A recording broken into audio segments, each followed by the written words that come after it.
小弟，龙小弟，你怎么了？来人啊！来人！皇上怎么了？哎，这手怎么了？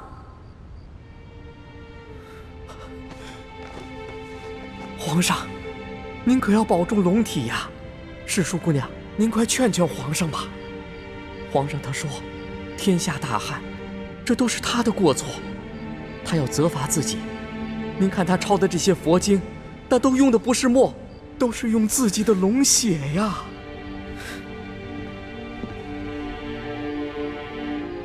多嘴！快！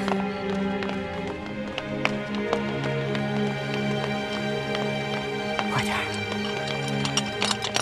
李公公，李太医，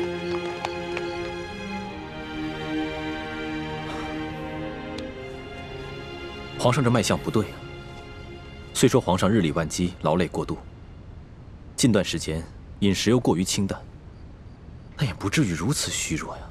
皇上以血代墨抄写佛经，都抄了那么大卷了，身体自然而然就衰落下去了。原来是这样，皇上千万要保重龙体。微臣先给皇上开几副补气养血的方子，皇上自己也得多注意，要多进饮食，多休息。这时候谁劝都没用，除非老天爷降雨了。好了，朕没事了。这件事情一定要守口如瓶，千万不能让太皇太后知道。皇上，我收回之前的话，您是一个好皇帝。李太医，你赶紧去给皇上煎药吧。微臣告退。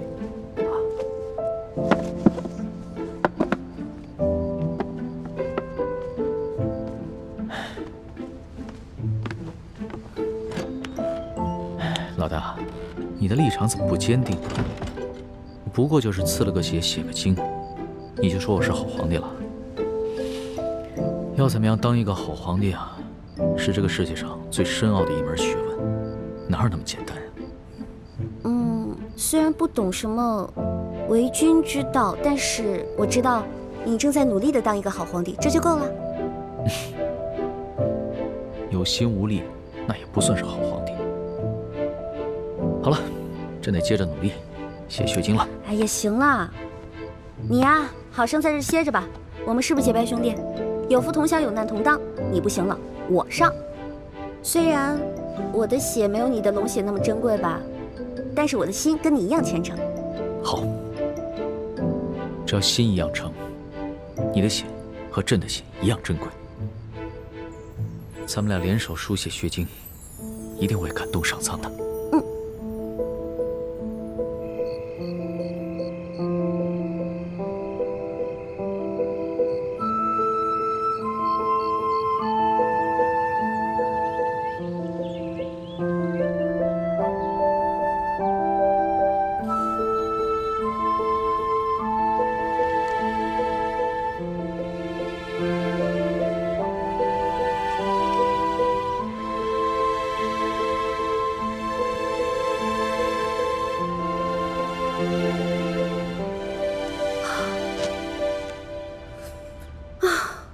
终于写完了，大功告成。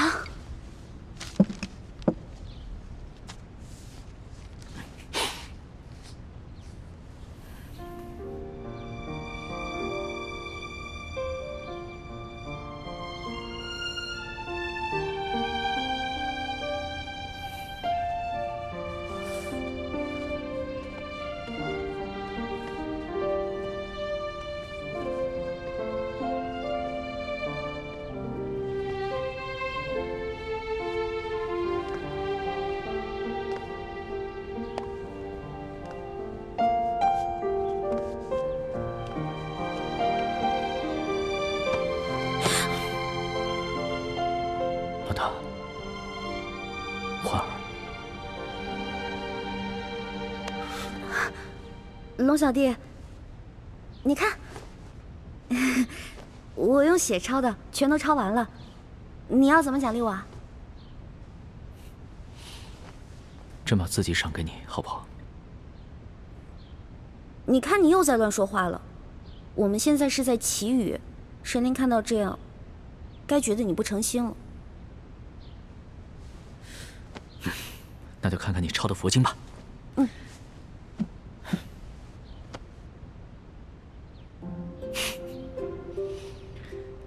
老大呀，老大，我终于知道为什么那日在第一酒楼你不敢往墙上题字了。论到这个书法呀，你还是得多跟朕这个小弟学一学。当然啦，你是皇上，你字写不好多丢人啊！我不一样啊，我的字又没有人收藏，又不用去卖钱，写不好没关系，而且神灵也不会这么挑剔的。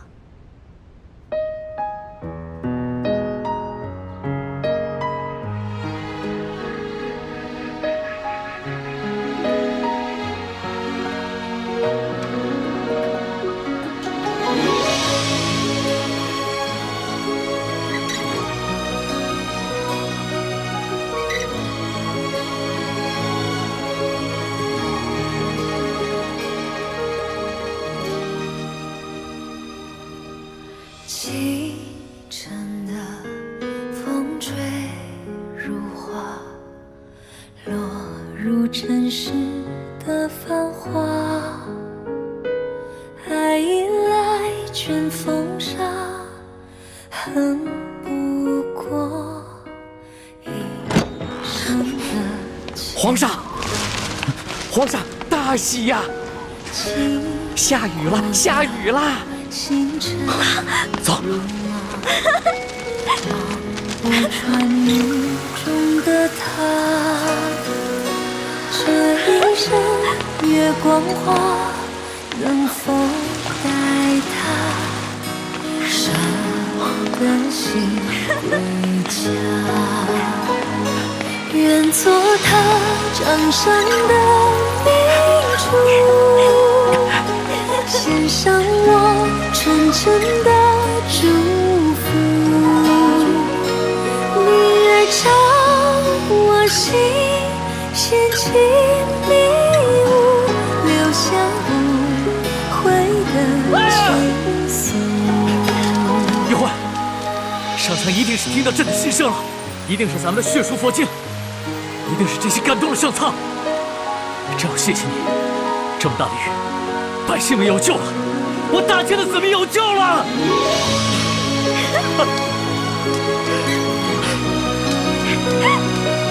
老小弟，哇，好开星辰如马，望不穿雨中的他。这一生月光花，能否带他舍得心归家？愿做他掌上的明珠，献上我纯真的祝福。回忆中的路开满花簇，绽放半世的光速。愿做他掌上的明珠，献上我纯真的祝福。明月照我心，掀起迷雾，留下不悔的情愫。愿做他掌上的明珠，献上我纯真的祝福。回忆中的路开满花簇，绽放半龙小弟，世的这个送给你，感谢你为天下的黎民苍生做的努力。是的。哈哈哈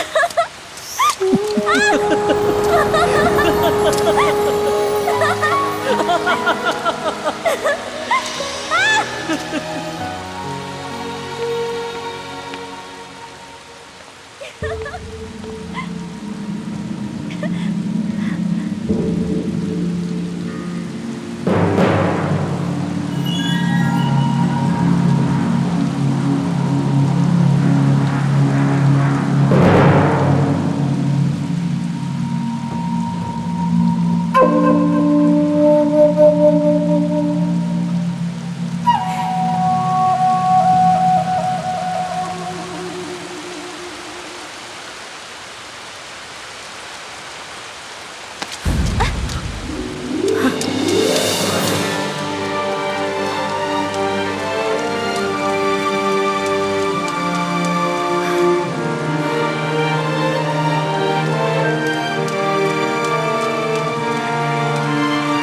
皇上，你之前答应过我的，如果我不同意，你不会勉强我的。你不是已经对朕的意见改观了吗？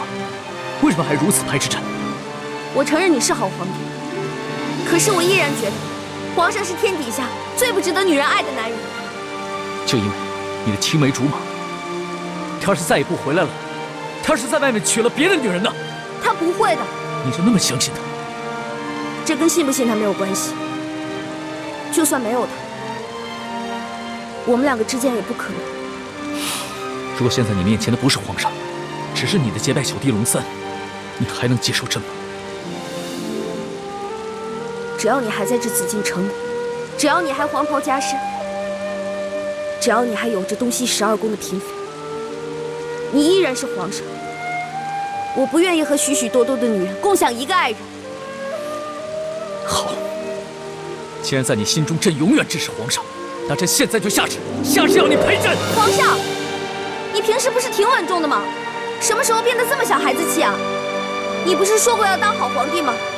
好皇帝怎么能抢有妇之夫呢？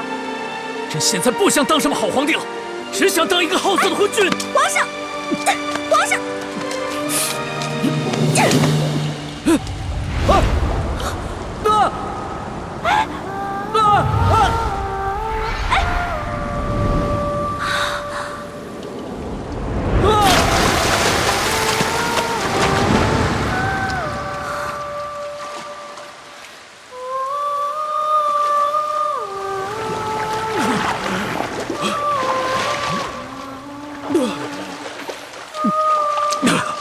李焕，你皇上，奴婢又冒犯龙威了，请皇上恕罪。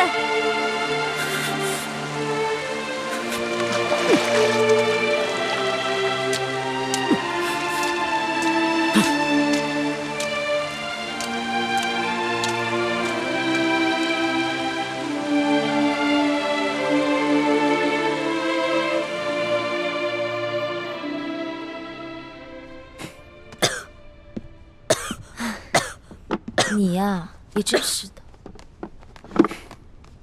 怎么样，得了风寒了吧？谁叫你昨个那么得意忘形的？我怎么得意忘形了？你以为康熙真的是真龙天子？你抱着他，还能遮风挡雨、驱寒取暖？昨天那是误会嘛。好不容易下雨了，当时龙小弟特别兴奋，所以他一抱我，我怎么忍心推开他？你知道，我看到你跟康熙在雨中紧紧地抱在一起，我心里是什么滋味吗？朱哥哥，你生气了？可是不是你说的吗？让我接近康熙，顺便打探消息啊。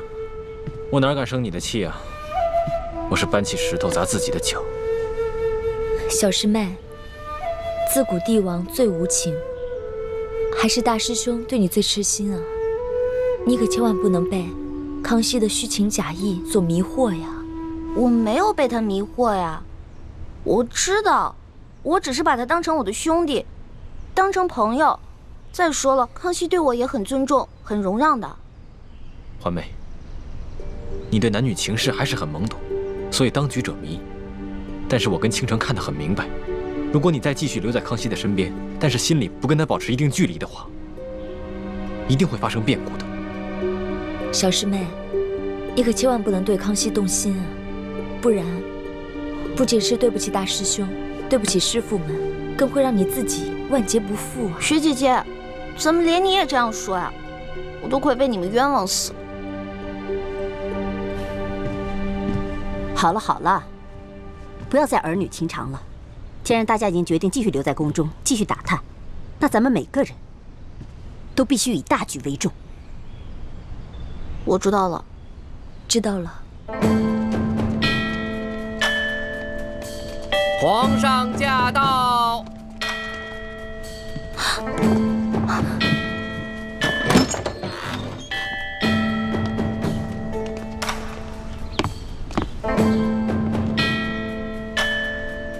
皇上吉祥，皇上吉祥。微臣参见皇上。都起来吧。谢谢皇上。李太医也在。哦，厉贵人前些日子被鳌拜的刺客所伤，虽然伤势已经复原了，但是伤了元气，还需要好好调养。婉心啊，你侍奉朕尽心尽力，又遭鳌拜暗算，差点没了性命。朕从现在起封你为丽嫔，也算是朕对你的一点补偿。臣妾谢皇上恩典。爱妃，快起来吧。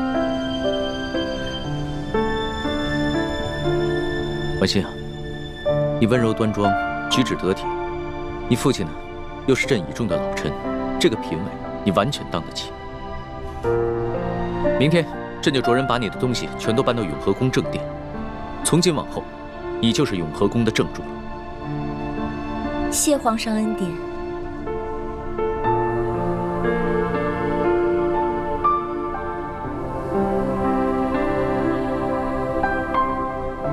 婉心，身体好些了吗？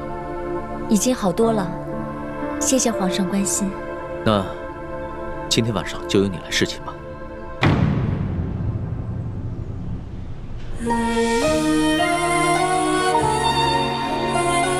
臣妾遵旨。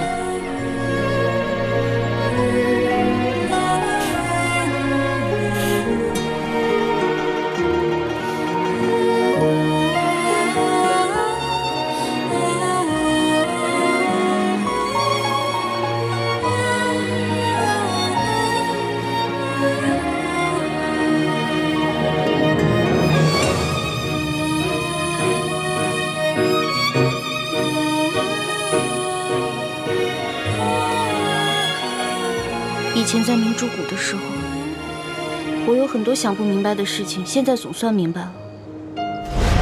哇，好好看的衣服啊，给我的吗？不是给你的，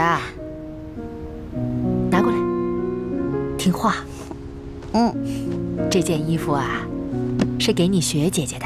雪姐姐，1年前她不是跟六师傅出谷去山西执行什么秘密任务了吗？对呀，她执行的任务啊，就是要打扮得美美的，所以这个是给她做的。执行什么任务可以打扮得美美的呀？我也想执行这样的任务。你呀，什么都学不好，18般武艺样样不到家，哪像你学姐姐啊，又刻苦又听话，派她出去啊，我们放心。再说了，你跟那舒小姐长得也不像啊。舒小姐？什么舒小姐？我怎么听不明白啊？这是机密，就不要问了啊。知道了。哇，这么多银子啊！四师傅，怪不得他们都说你是咱们明珠谷的财神爷呢，一回来带这么多银子。哎呀，我哪里是财神爷呀？我只不过是个管账的，这些钱呢是咱们联盟的成员辛辛苦苦挣来的。可是四师傅，咱们既然不缺钱，为什么还要省吃俭用啊？你个小鬼头啊！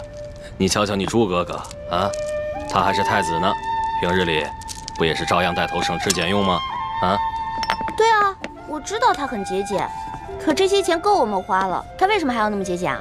哎，咱们要光复大明，光靠谷里这几个人远远不够，我们还要招兵买马，那是一大笔巨款，钱要用到刀刃上，平日里的开销啊，自然要能省则省。哇，四师傅，这金镯子好好看啊，是给我的吗？哎，别，你给我，啊，听话，哎，我跟你说啊，本来你是我们未来的太子妃，这谷里的好东西啊，要优先你和太子用。但是呢，你学姐姐啊，要出外执行特殊的任务，这些东西啊，都是特意买给她的啊。我就知道，这好任务从来不会派给我，就是你们偏心的。哎，你受得了你武师傅在你脸上动刀吗？啊？把你现在这个样子变成另外一个样子，除了各项武艺，还要练习琴棋书画、歌舞弹唱，你受得了吗？什么意思啊？在雪姐姐脸上动刀子，把她变成另外一个人了？明天等你雪姐姐回来，你自然就明白了。啊？哎，小师妹，你喜欢这个金镯子是不是？我答应你，等你过生日的时候，我一定送你一个比它还要漂亮的给你。啊，算了吧，金镯子太贵了，咱们1个月才半吊钱，哪买得起啊？你放心吧，我既然答应你了，就一定说到做到。哎，看一下嘛。好，看。大师傅，我回来了。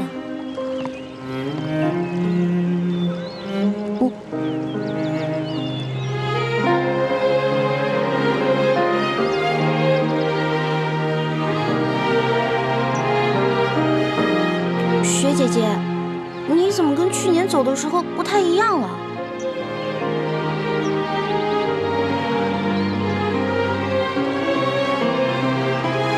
小师妹，我在外执行了1年的秘密任务，就是要努力让自己变成另外一个人。我当时还嫉妒雪姐姐呢，我还觉得雪姐姐每天可以穿那么多好看的衣服，戴那么多好看的首饰，把自己打扮得漂漂亮亮的。可没有想到，她原来这么不容易。何止是她，我们每个人，又有谁容易了？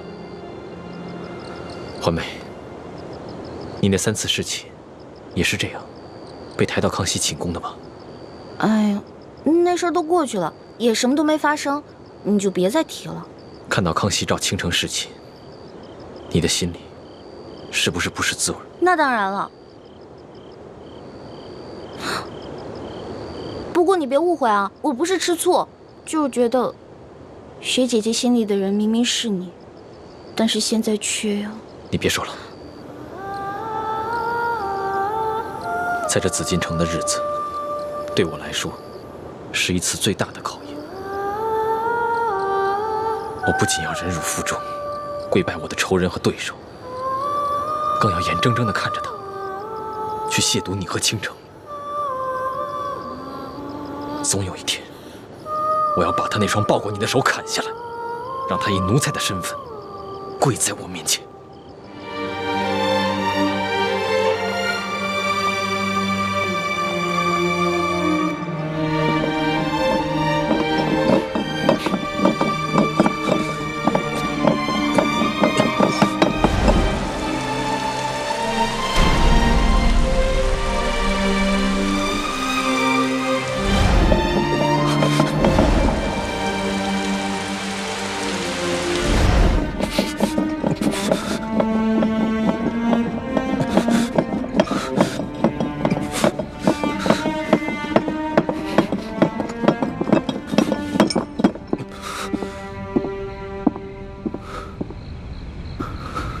六师傅，你怎么来了？六师傅放心，今夜太医院就我一个人值守。那就好，那你赶紧随我一起去永和宫。倾城今夜侍寝，他得到了很重要的情报。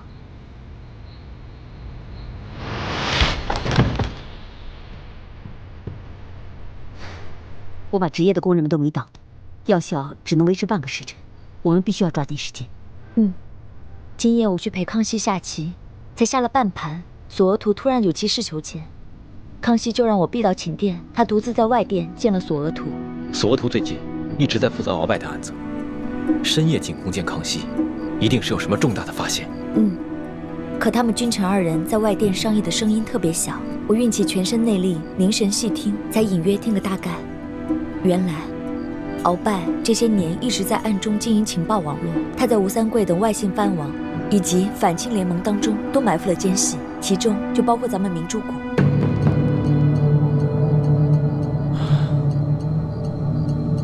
我早该想到的。倾听这些权贵也不是吃素的，我们在向他们内部渗透的同时，他们也会在我们内部埋下棋子。义父赶回明珠谷清查内奸去了，可是明珠谷上下住着800多名来自全国各地的签名遗老，要想查出内奸是谁，恐非短时间内可为。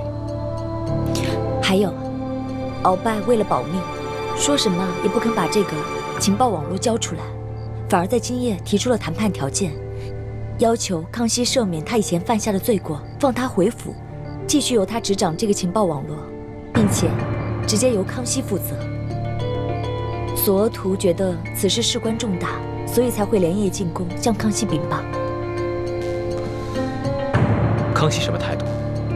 康熙忍了鳌拜这么多年，好不容易才险中求胜，岂肯再受挟制？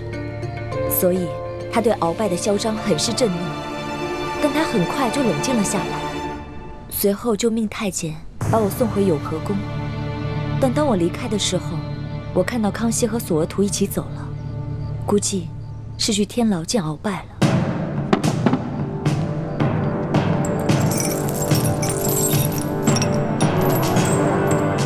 罪臣鳌拜叩见皇上。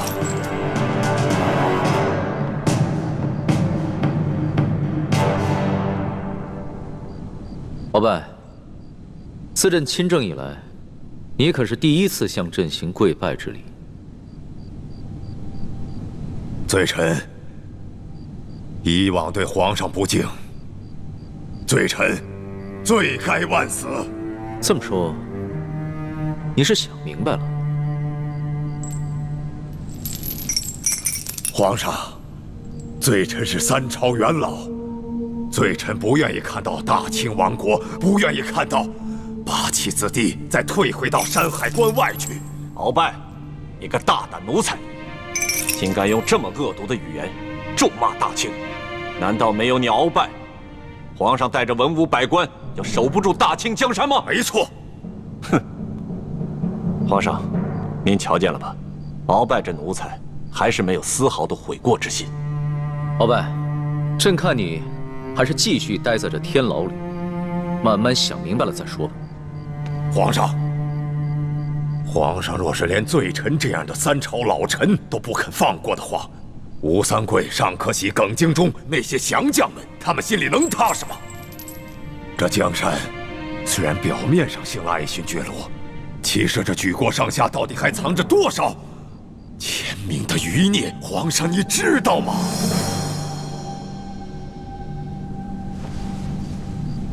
知道，饭要一口一口吃，棋得一步一步下。等朕收拾了你，朕自然会把那些威胁大清的敌人一个一个揪出来，然后清除掉。不，皇上，虽然罪臣威胁到了大清的皇权，可罪臣绝不是大清的敌人。正是因为罪臣不忍心看到大清亡国，罪臣冷静下来以后，这才肯放下与皇上的私怨，愿与皇上共同去对付大清真正的敌人。皇上，你既然已经烧了罪臣与朝中大臣们来往的密信，足见皇上你的度量和谋略。那皇上为何就不能再大度一些，恕了罪臣呢？万一康熙和鳌拜谈判成功，对咱们整个联盟是很大的损失啊！当务之急是必须想办法破坏他们的君臣谈判，抢在康熙之前查出鳌拜埋在咱们明珠谷的内奸，除掉这个祸患。眼下唯一能办好这件事情的只有奕欢了。我看得出来，康熙很在意小师妹，今天突然把我从贵人升为嫔，其实就是为了刺激小师妹。康熙把你升为嫔，关奕欢什么事？大师兄，你先别紧张。正是因为小师妹对男女之事很懵懂，所以康熙才会变着法儿试探她。这也说明了，小师妹对康熙只是结拜之意，没有男女之情。这下你可以放心了吧？现在事态如此危急，我也只能顾全大局了。不瞒皇上，这些年罪臣在吴三桂和反清联盟中安插了不少密探。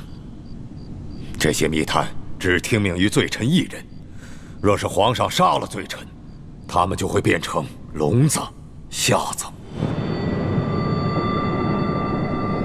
哼，鳌拜，鳌拜，朕听明白了。你虽然嘴硬，但是你还是想活。这样吧，你交出你手下的情报网，朕就饶你不死。事到如今，咱们君臣就打开天窗说亮话吧。皇上让罪臣重获自由，戴罪立功，这情报网由罪臣负责管理，否则，罪臣就把这多年来建立的情报网一起带进坟墓。大胆奴才，死到临头了，还敢跟皇上提条件？你是在要挟皇上吗？不是要挟，是请求。罪臣请求皇上，为了大清，不要再两败俱伤了。罪臣已经拿出了最大的诚意，皇上是不是也该拿出点诚意来呢？鳌拜，你要是真有诚意，就应该先交出大补丸的解药。这大补丸的解药，恕罪臣不能交。那李氏兄妹二人绝非善类，若是罪臣不能活着出去，亲自查清他们李氏兄妹二人的真实身份，那罪臣就算是拼上一死，也会拉着李氏兄妹二人陪葬，算是为皇上除去这一大隐患，也算是罪臣为了皇上，为了大清国，尽最后一次忠吧。鳌拜，你是不是看到自己死到临头了，想拼着一死，除掉皇上身边两个最得力的人吧？你是想为你自己报仇吧？索图，你若是为着与我的私仇，去包庇那李氏兄妹二人，那你就是在养虎为患，你定会成为大清的罪人。鳌拜，你不用再挑拨离间了。李氏兄妹对朕到底是忠心，还是另有企图，朕自有办法验证清楚。看来皇上还是不肯相信罪臣，但皇上对李氏兄妹多少有了提防之心，那罪臣也可稍稍安心了。既然你不肯交出大补丸的解药，那朕也不必再与你谈判。皇上，你可知老夫的情报网从吴三桂、尚可喜、耿精忠三位藩王那里得到的？还有，从千名义士的秘密基地里得到的消息，到底有多可怕吗？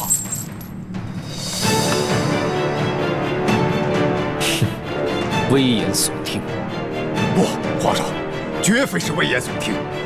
只要皇上能够答应罪臣的条件，那罪臣马上就告诉皇上一件有关反清联盟的绝顶机密。皇上，罪臣保证，这条消息绝对值得你放了罪臣的。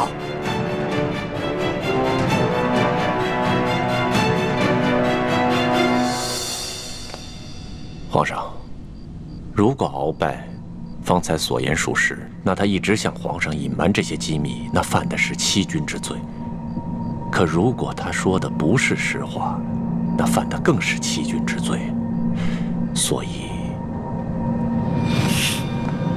皇上，你再好好想想吧，为了大清啊，皇上！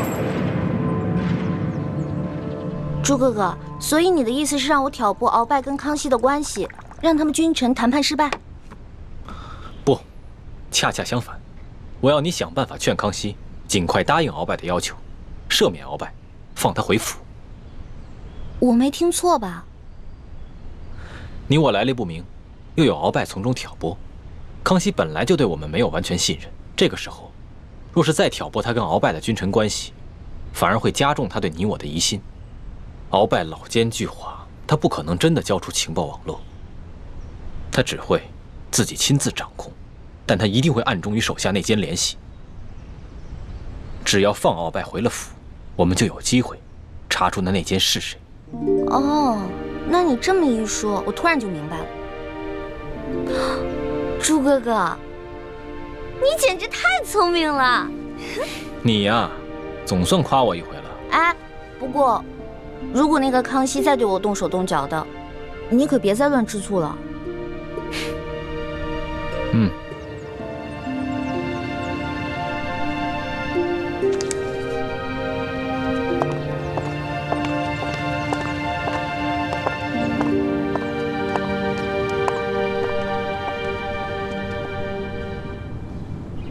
皇上吉祥。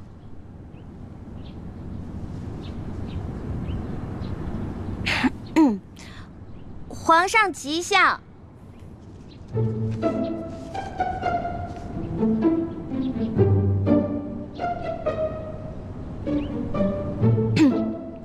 皇上吉祥。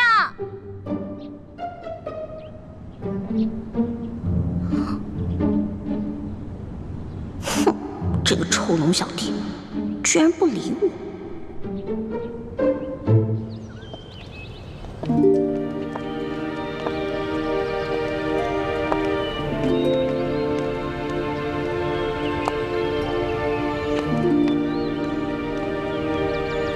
你们都下去吧，我想一个人走走。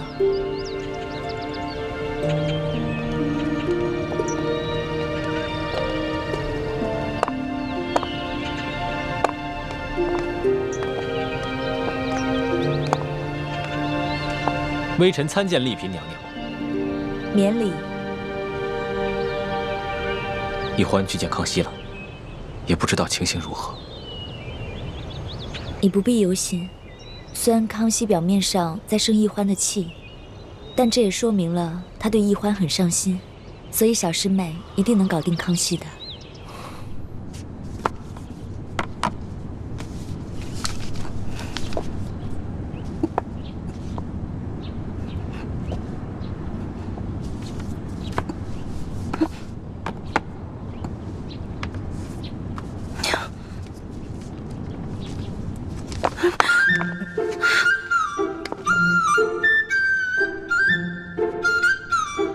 师叔姑娘，注意你的仪态，在皇上面前失仪是大罪。我的2条腿都在弹棉花了，我根本站不动了。站不动就跪着，你怎么能这样不成样子的坐在地上呢？快起来，快呀！李德福，奴才在。去看一眼朕的药煎好了没有？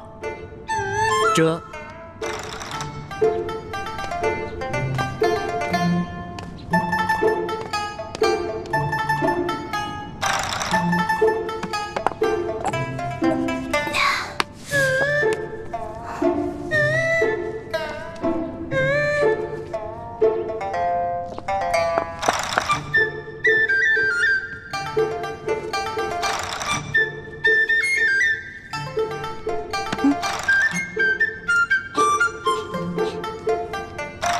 杨小弟，咱俩好有缘啊！不愧是结拜的兄弟。你看，你也在吃药，我也在吃药。我受风寒了，我刚来之前，我哥哥给我准备了1大碗药，我刚喝了呢。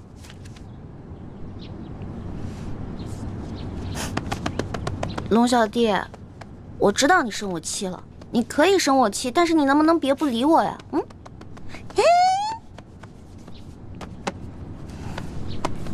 好吧，既然皇上不想看到我，觉得我在这里碍你眼，那我走就是了。我走啦。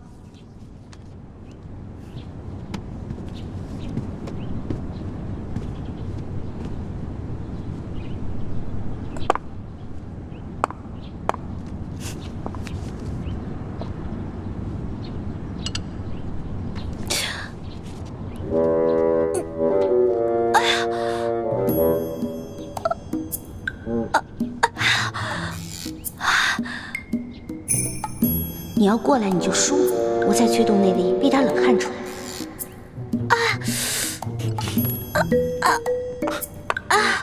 怎么了？是不是大补丸的毒性发作了？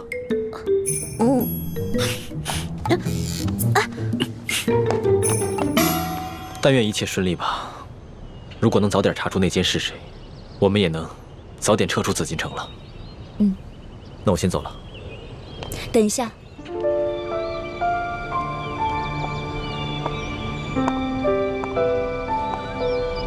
大师兄，有一件事我一直想跟你说，却又不知如何开口。你我从小一起长大，情同手足，有什么话，不妨直说。你昨天亲眼看到我被送去侍寝，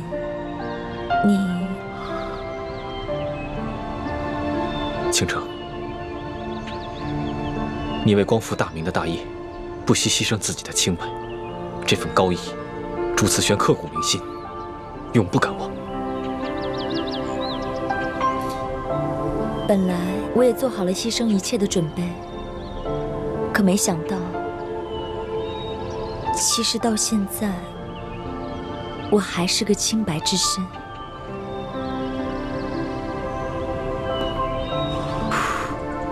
来，下面还要喝了。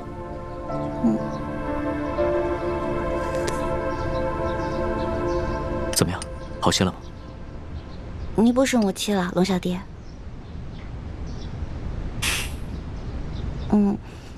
我听李公公说，你昨天又要到四更天啊？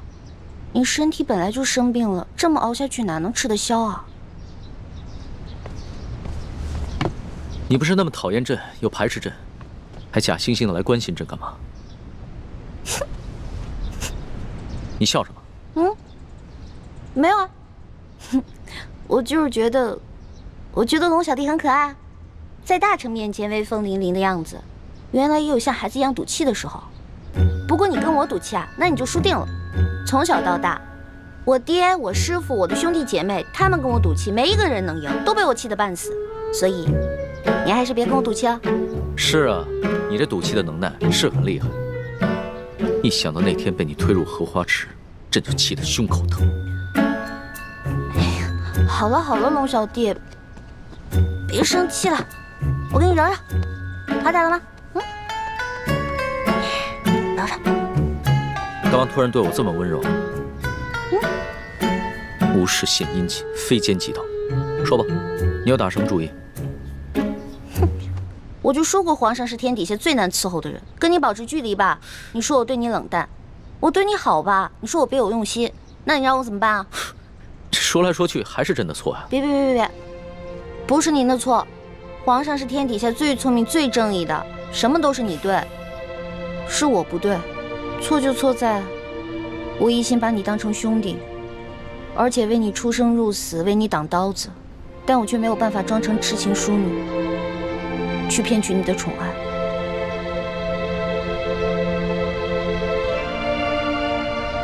朕已经明白，你只是把朕当成兄弟罢了。君子戒之在德，朕不应该太贪心了。放心吧。以后朕不会再勉强你了。你的意思是，康熙没有捧你？难道他对你起了疑心？不是，他没有怀疑我，是因为鳌拜和吴三桂都曾选送过不少秀女入宫，意图迷惑康熙。康熙早有察觉，他担心自己沉溺于男女欢爱中，消磨志气，所以。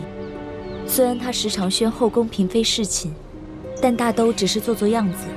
实际上，他全部的心思都在政事上，对男女之事并不上心。没想到，康熙不仅有勇有谋，城府深沉，居然还有如此不同寻常的意志。以前他一心想要扳倒鳌拜，真正掌握朝政大权。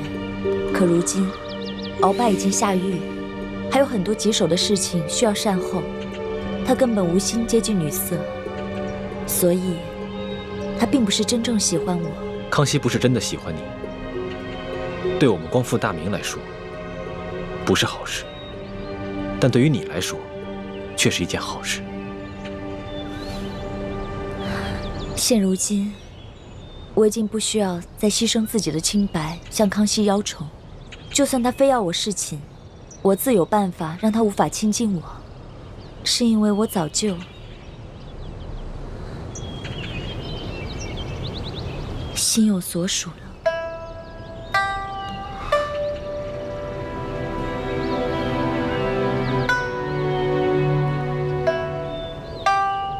我会一直爱护好自己，不会轻易让人踩着。这里人多眼杂，我先走了。万事小心。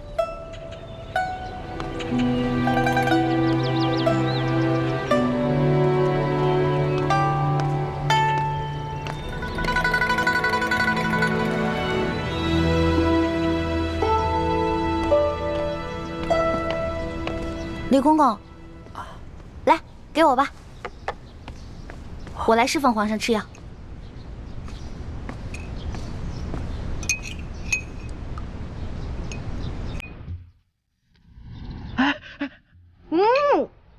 苦死了！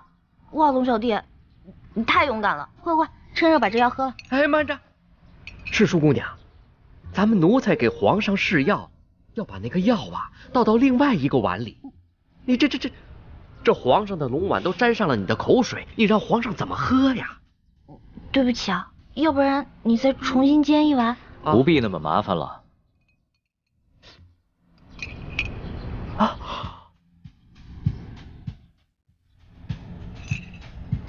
拿去吧。哦。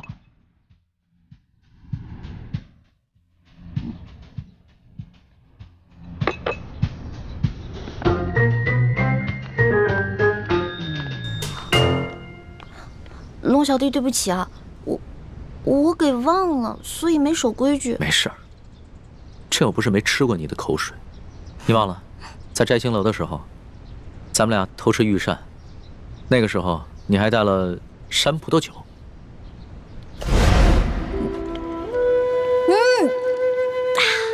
爽。怎么样？哎啊，是好酒。哦，那个呀，龙小弟还记得那天的事儿啊？当然了，朕会永远记得。朕相信，你也都记得。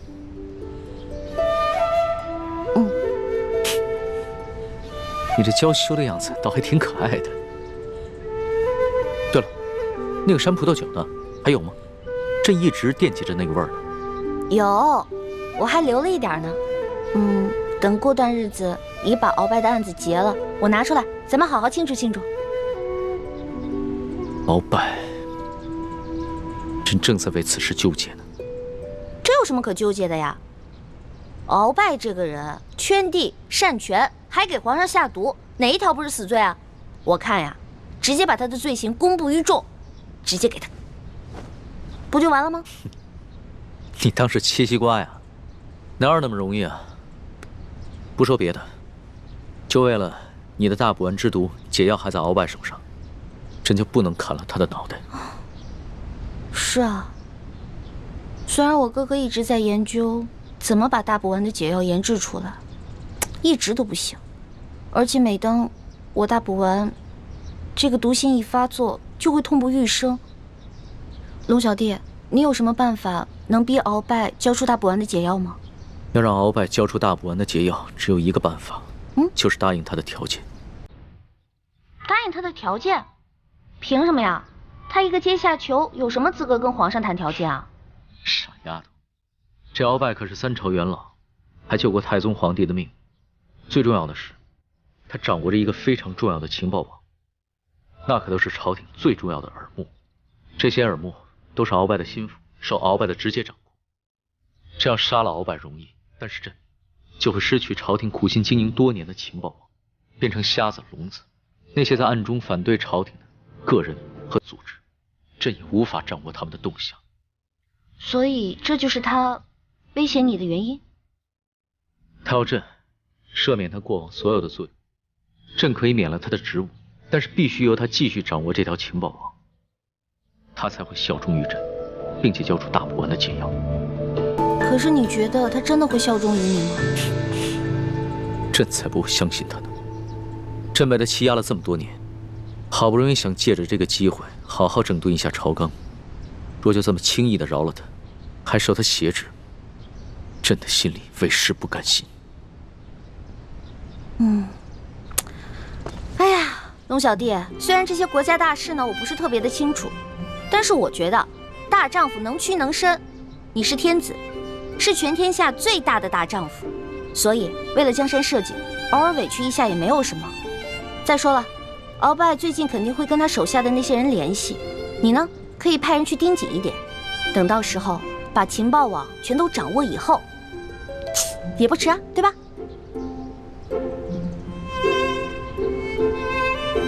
你说的对，朕是天子，是天底下最大的大丈夫。为了江山社稷，也为了朕的老大叶欢，朕就答应鳌拜的条件。龙小弟，老大永远支持你。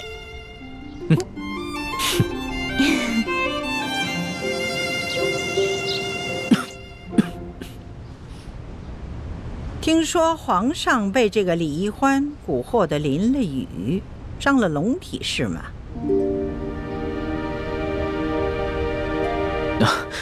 皇祖母，你别听宫里那些人乱嚼舌头。这孙儿啊，不过就是看到老天终于降下甘霖，这才一时激动，不管不顾的就冲进雨里欢庆了。此事和易欢一点关系都没有。再说了，孙儿啊，只是受了一点风寒，已经服下了一剂药，好多了。哎呀，易欢叫得那么亲呐！其实这李易欢没有进宫之前，皇上可不是这么容易冲动的。不管是天大的难事，或者是天大的喜事，皇上都不会情绪失控。皇上应该明白，龙体的安康就是朝廷的晴雨表。皇上在后宫打了几个喷嚏，那不要紧，这朝廷上下就是几番波澜。皇祖母批评的是，孙儿知错了，孙儿以后再也不敢如此放纵自己了。听说你准备赦免鳌拜，放他回府？对，这鳌拜侍奉我大清王朝3代君王，他的性子，想必皇祖母也是一清二楚。若是硬拼到底的话，最后只会两败俱伤。所以孙儿就答应了他的条件，放他回府，只要他还和他手底下的情报网有所联系，那孙儿就能找到机会。皇上之所以肯赦免鳌拜，不仅仅是出于公心吧？听说这李易欢是中了鳌拜下的毒，这解药是一直没有找到。皇上，你可心里着急啊？皇祖母，这易欢是为了孙儿才中的毒，孙儿自然也想公私兼顾。但是皇祖母请放心，孙儿绝对不敢沉溺于女色。对于这个易欢啊，孙儿不过就是觉得她活泼可爱，又会一些这后宫中人都不会的小技艺。最重要的是，她能够逗皇祖母开怀一笑。皇上你喜欢她，不必拿哀家说话。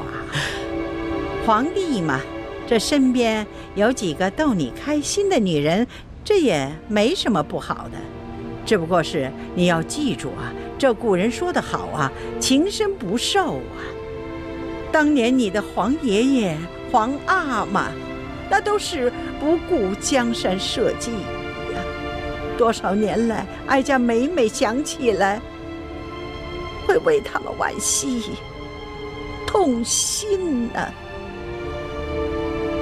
皇祖母请放心，江山美人，孰轻孰重，孙儿心里有数。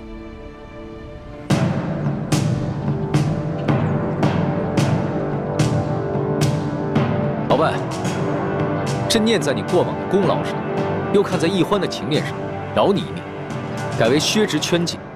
从今以后，没有朕的旨意，你不得离府半步。罪臣明白，罪臣定会每月按时送上2颗解药，以保世淑姑娘和李太医的平安。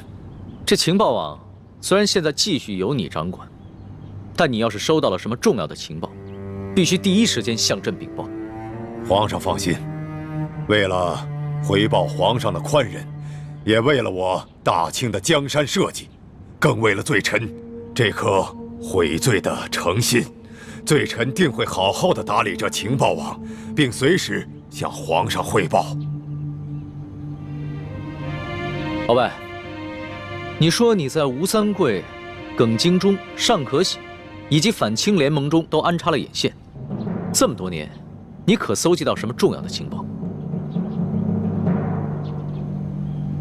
皇上，可否先让无关人等回避？你们先退下吧，这，皇上，这鳌拜虽然现在认了罪，可是他武功高强，万一他突然行刺，这外面的侍卫根本来不及护驾。不如让我留在这儿，还能帮您抵挡一阵呢。您觉得呢？好了，你既然不想出去，那就留下吧。是。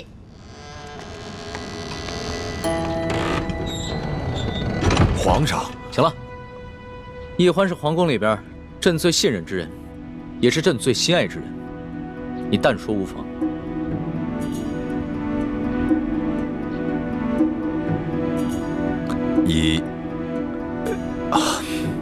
1个月前，罪臣得到一件密报，说是当年这崇祯帝吊死在万寿山之前，留下了一个铜匣，这铜匣里装了一份藏宝图，据说这批宝物富可敌国，得知者便有能力组建一支强大的武装，以对抗我大清王朝。难怪当年多尔衮进京之后，没有搜到什么值钱的宝物。原来崇祯那个昏君早有准备。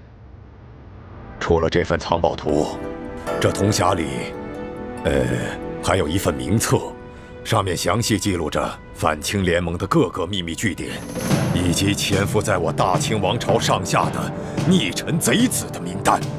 那就更重要了。我大清虽已入关30余年，但是天下还有不少人心怀旧主，不服我大清的统治。这朝野上下必定还有不少居心叵测之人。哎呀，花儿，你怎么了？没事儿。皇上，奴婢的头疼病又犯了，能不能让奴婢回奴婢的永乐斋休息一会儿啊？肯定是你刚服下了解药，这毒性还未清除。这样吧，你到朕的玉榻上休息一会儿。啊，不用了。这皇上的玉榻，奴婢怎么敢去躺呢？你什么时候跟朕这么客气了？啊！你必须得在朕面前变得好好的，要不然呢，朕不放心。来，走吧。皇上，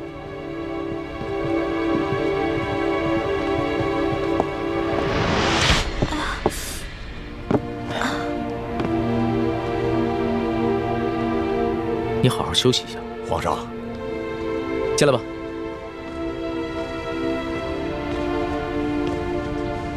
那个铜匣现在在何处啊？回皇上，当年多尔衮得到了这个铜匣，却未解其意，所以把这铜匣连同其他物品一起收入到了国库。3个月以前，罪臣得知了这铜匣的秘密，并到内务府找回了这个铜匣，拿到了府上。这么重要的东西，你居然不禀报朕，私自拿回了府上？罪臣该死。不过，皇上已经派人查抄了罪臣的府邸，想必那铜匣现在已经送回到大内的宝库了。来人，奴才在。传索额图，便让他把查查鳌府的所有账目一起带上来。这……天哪，这可怎么办啊？我必须赶在索额图来之前赶回永乐斋啊！把铜匣给藏起来。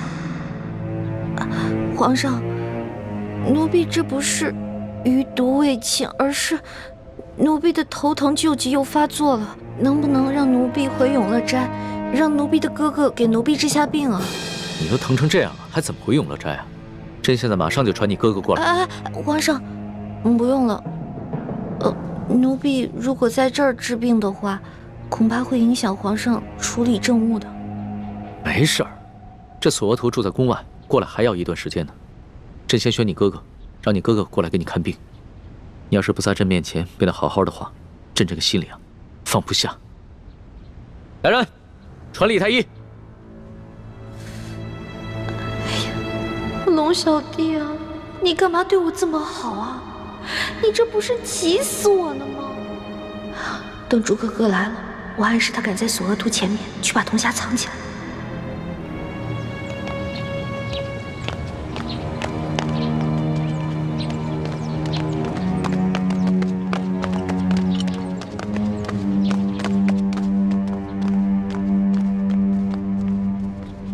禀皇上，李太医采买药材去了，只有蔡太医当值。朱哥哥一定是去慈航药铺跟爹接头了。哎呀，朱哥哥，你这次出宫的可不是时候啊！世淑姑娘突然头晕，你过来给她瞧瞧。是。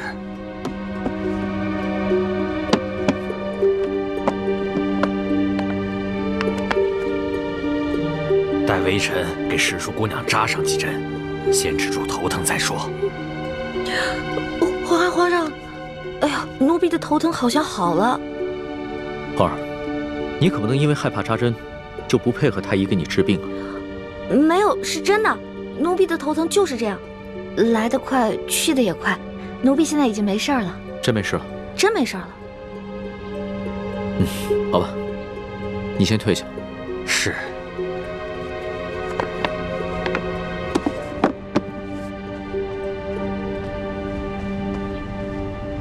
现在怎么办呀？嘿，完了吧，这下死定了。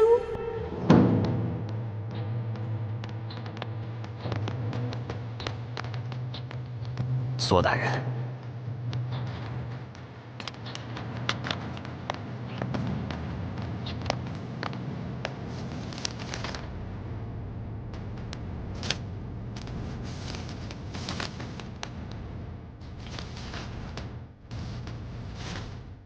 索土，从鳌拜府里查抄的宝物都在这个账簿上吗？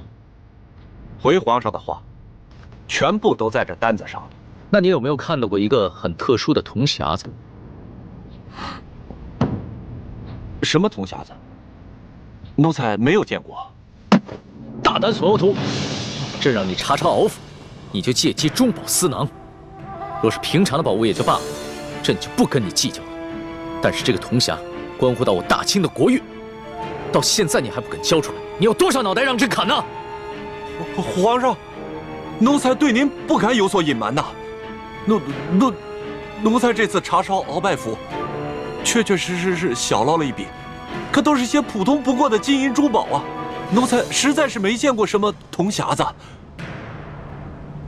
哦，对了，皇上，那天查抄鳌拜府，世淑姑娘她也去了。皇上，奴婢全招了。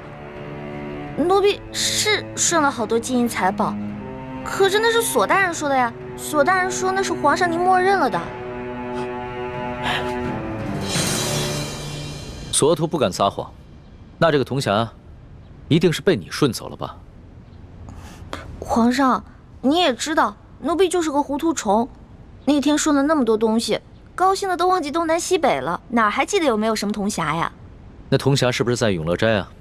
如果是被我顺走的话，当然是放在皇上赐我的永乐斋啊。好，那朕就亲自去跟你看一看。对了，这件事情不许让任何人知道，尤其是太皇太后。你们二人听明白了吗？这。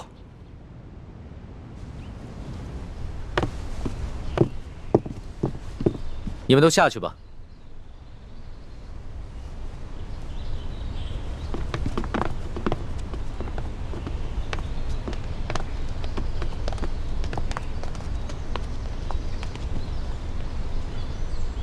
老大，你把东西放哪儿了？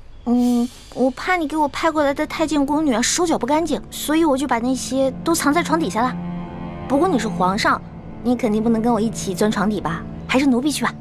哎，你个笨丫头，朕是不能跟你一起钻床底，但是朕可以跟你一起把这个床挪开，对吧？您说的对。老大，这个铜匣还真在这儿呢。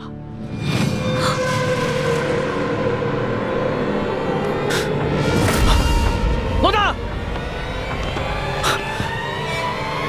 老大，宣太医，宣太医！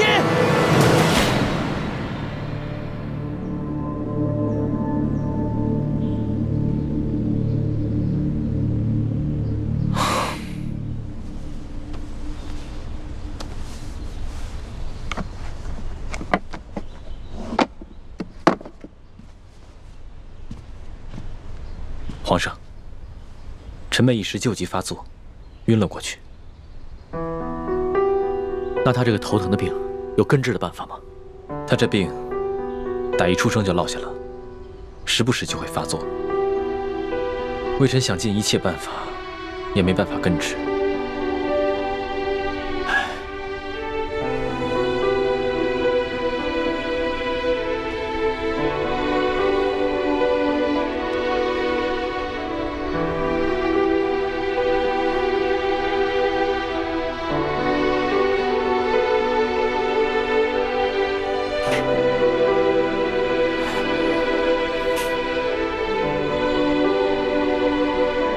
皇上，大哥，你也在啊？啊，老大，你好些了吗？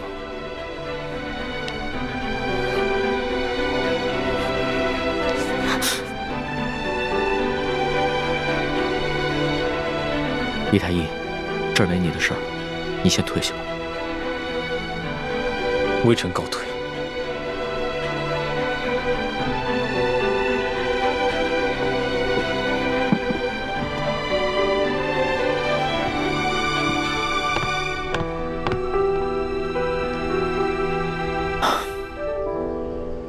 老大，你刚刚的脸白得跟纸一样，真的要吓死朕了。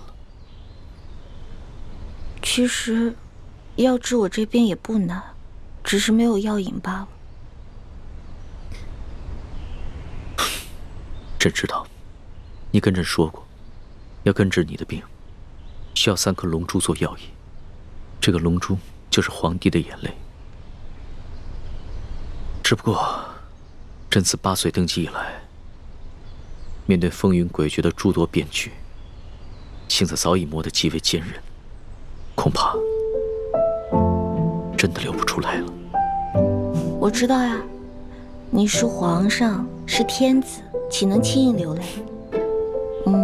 不过如果想要你流眼泪的话，挺简单的，直接灌你1碗辣椒水，别说是3滴了，就是1盆也没问题。你这病情刚刚好转，就想着欺负朕，看朕怎么收拾你！哎，龙小弟，我头还晕呢。老大，要是真的能治好你的病，别说眼泪了，就算是朕的龙血，朕也毫不吝啬。只不过朕从来不相信这些偏方，这都是人力和药力无用之时，才会想借着所谓的帝王之气来寻个安慰罢了。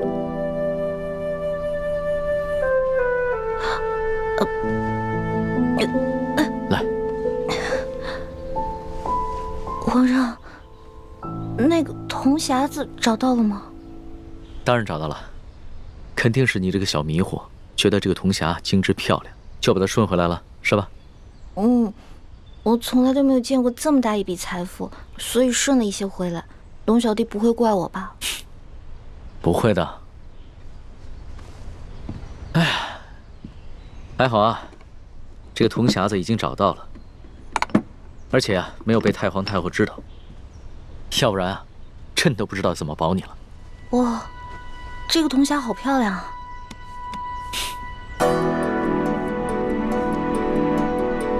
不对啊，这个铜匣子虽然是跟鳌拜府的一模一样，但是我做了个记号，这不是我从鳌拜府中拿过来的那个呀，是谁敢在我之前把铜匣子换了？难道是朱哥哥？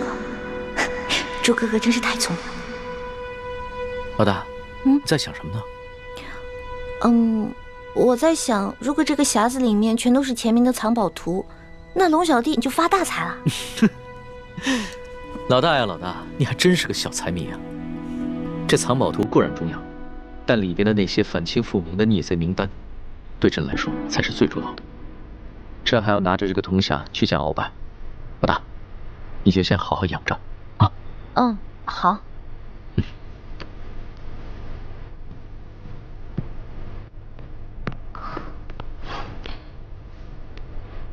神仙保佑，神仙保佑！千万别让鳌拜看出来那个匣子被人调包了，不然我就完蛋了。神仙保佑，神仙保佑！罪臣鳌拜，拜见皇上。凭什么？谢皇上。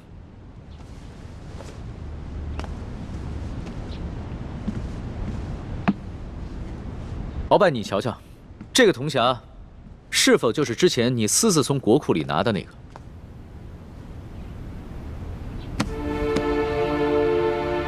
回皇上，没错，就是他。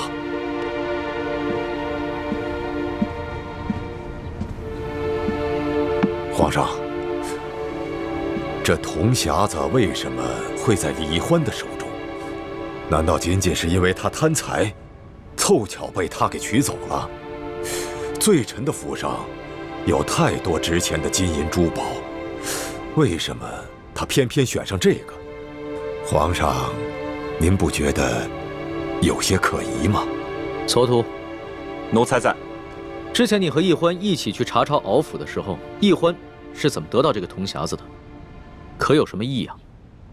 回皇上的话，当时鳌拜府已经查抄完毕了，可奴才并没有发现大补丸的解药。奴才正在着急的时候，手下来报说，发现了一间密室。瞧见没有？这个地方机关重重啊，里面不知道藏了多少宝贝。都过了1个时辰了，师叔姑娘，你到底行不行啊？哎呀，别催我了。就是说，恐怕我们的手是真的保不住了。是啊，能不能不要这么绝望啊？我有种预感，我很快就能打开，很快。真的假的？行不行啊？都过了1个时辰了，还没打开吗？我打开了，我打开了。这个密室的门连工匠都打不开，易欢居然能打得开。皇上，这李易欢来历不明，行迹可疑。皇上，世淑姑娘说了，她当时在鳌拜府期间，曾经看到过鳌拜打开那间密室，所以她记住了手法，才能打开那间密室。而且世淑姑娘也是前后鼓捣了差不多有1个时辰，才打开了那间密室。易欢之前跑江湖的时候是个小贼，会一些旁门左道的技艺，也不奇怪吧？是啊。跟着，我们就进了这间密室。哎，世淑姑娘，没想到啊，这鳌拜老贼的密室里，珠宝多的比皇宫里还多。可不嘛。大人，要不然这样，咱俩呢先挑点，剩下的入账，您觉得呢？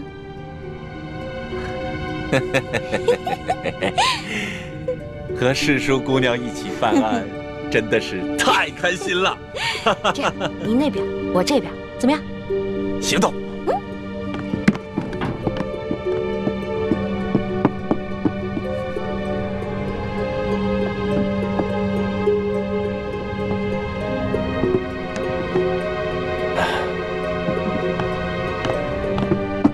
哎，世淑姑娘，你这就挑好了？啊，当然了。再多挑点嘛！啊，不了不了，我挑的已经够多了。索大人，您再接着挑点呗。皇上，派奴才去查抄鳌拜府，奴才却借机中饱私囊，真是罪该万死，请皇上恕罪。行了，起来吧。谁不知道查抄鳌府是一个大肥差啊？朕之所以派你去查抄鳌府，就是为了对你之前的功劳进行赏赐。只是你需要懂得分寸，不要过分即可。这，奴才明白了，多谢皇上。那照你这么说的话，易欢他只是随意挑了2样珠宝。是，世淑姑娘将一尊玉观音，还有一些珠宝，连同这个匣子，装在一个大箱子里就带走了。她可能看到这个匣子造型独特，所以顺手就拿走了。女孩子嘛，除了挑一些贵重值钱的，她会挑一些稀奇古怪、有趣的东西拿走。她倒一直是这么一副大大咧咧、贪玩贪钱的样子。皇上，如果您是这么想，那罪臣也无话可说了。鳌拜，你说李氏兄妹是前明的余孽，他们接近朕是为了得到这个铜匣，那他们都已经得手了，为何不就此远走高飞？而且朕之前去永乐斋拿这个铜匣的时候，他们为何也毫不在意？皇上，刚才李易欢突然头疾发作，一时想要独自回永乐斋，一时又要李太医过来问诊。说不定他是故意装病，想利用这个时间去转移这匣子，只是阴差阳错没得逞罢了。不对，易欢不是装病，刚才回到永乐斋的时候还晕倒了，这能看得出来，那绝非伪装。那皇上这样认为，就算是罪臣，多疑了吧？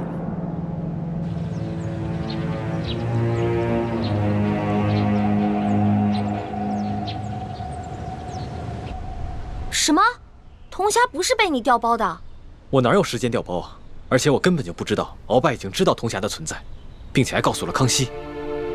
那铜匣会被谁调包呢？难道是康熙啊？不可能是他，他也是突然听鳌拜提起铜匣，连铜匣的样子都没见过，怎么可能来得及伪造一个赝品呢？那个赝品伪造的极为精致，几乎可以以假乱真。我想鳌拜多半没有看出来那个铜匣被调包了，不然康熙肯定会对我兴师问罪的。小师妹，你如何认出铜匣被调包了？是这样的，那个铜匣上不是雕着一条龙吗？龙上面有一颗珍珠，我见那颗珍珠长得特别可爱，我就上去撬啊撬，结果上面就留下了一道很浅很浅的痕迹。真是胡闹！万一不小心触动了机关，那铜匣里的宝藏图和名册就被您给毁了。我知道了。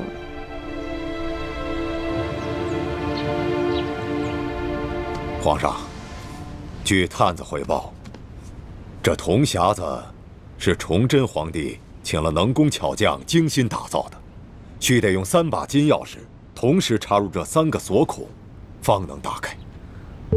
这3把金钥匙却1把都不可，否则就会触动机关。里面的藏宝图和反清联盟的名单都将损毁。那这3把金钥匙现在在何处？一把在南明册封的晋王李定国手中，传言这李定国10多年前就战死在沙场上，那把金钥匙也不知所踪。据探子密报，这李定国实际上并没死，并且一直暗中在领导着反清复明联盟。一把在台湾郑经的手中，最后一把金钥匙在永历帝的身上。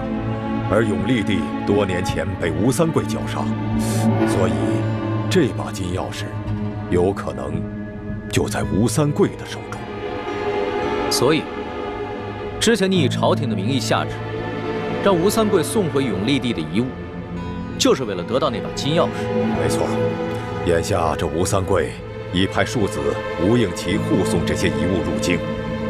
如果这批遗物中有这把金钥匙，说明吴三桂他并不知晓内情；如果这批遗物当中没有这把金钥匙，则说明吴三桂不仅知道内情，而且私下藏匿了金钥匙，必定是起了反叛之心。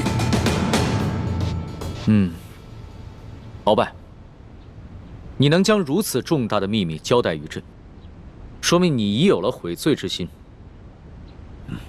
好了，你先退下吧，朕会让索额图送你回府的。谢皇上不杀之恩。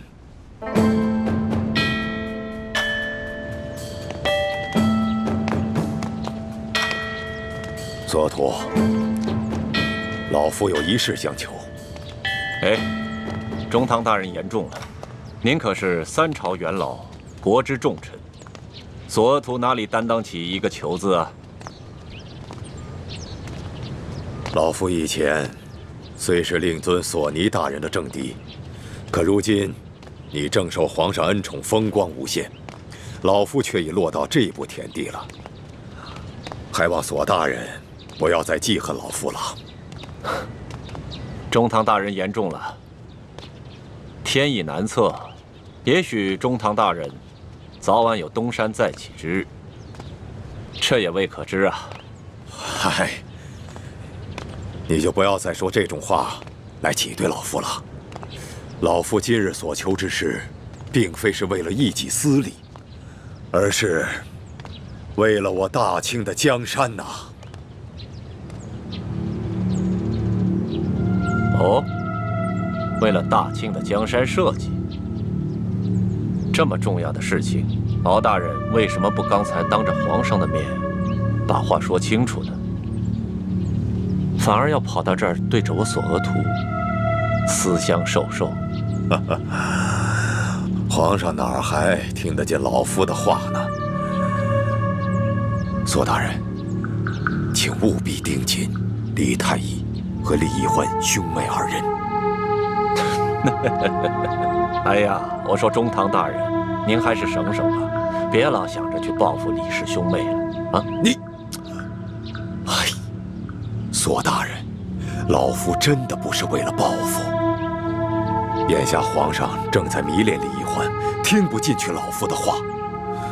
老夫越想越觉得李氏兄妹二人来历不明，身份可疑。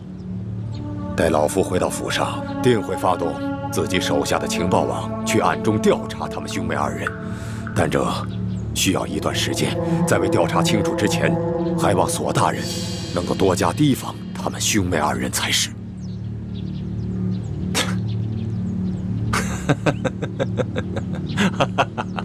哎呀，我说中堂大人，你是不是在天牢里关了这么几天，给关傻了？你难道不知道吗？他们李氏兄妹现在是皇上眼中的大红人，你竟然挑唆我索额图，去帮着你对付李氏兄妹，我会傻到帮你去逆龙鳞吗？我就知道你不可能帮着我鳌拜，你索额图只会借机把老夫往死里踩。但是为了大清的安危，老夫今日就放下私怨来求你这个政敌。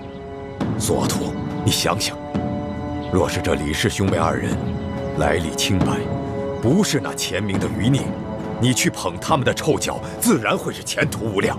若是这兄妹二人是那前明的余孽，那后果就是不堪设想。所以，请你暗中帮老夫查明他们二人的来历，看清楚了再下注也不迟。行了，踏踏实实的回家歇着吧。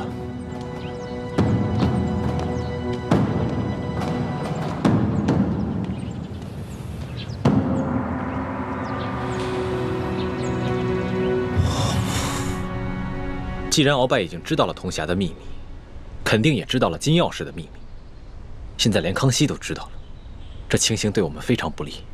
偏偏铜匣要被人给调包了，得亏让别人给调包了，要不然落在龙小弟手里那还了得啊！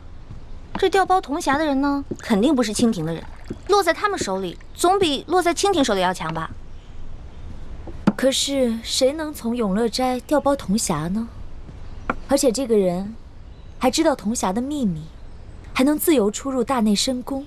知道铜匣秘密的人，除了咱们，还有鳌拜这一派势力。该不会是李公公？有可能。这李公公表面上是太皇太后的人，其实啊，早就被鳌拜给收买了。如果铜匣是被李公公调的包，那现在应该落在鳌拜的手里。鳌拜和康熙一样，都只是假意讲和，他不会把真的铜匣交给康熙的。可现在鳌拜刚刚出狱回府，李公公应该还没有跟他去接头，而且康熙加强了宫禁守卫，无论是谁，只要出入宫者必须搜身。我估计李公公还没有把铜匣带出宫去。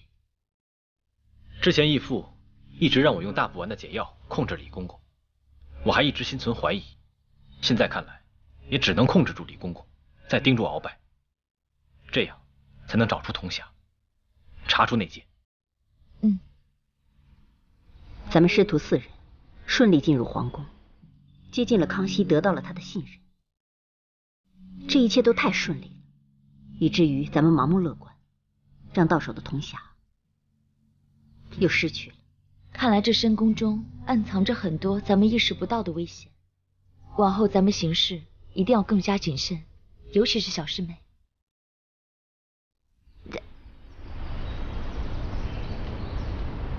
还好没有集齐3把金钥匙，所以即使得到了铜匣，也没有任何意义。不知道倩影和默笙他们有没有从吴应提手中拿到1号金钥匙？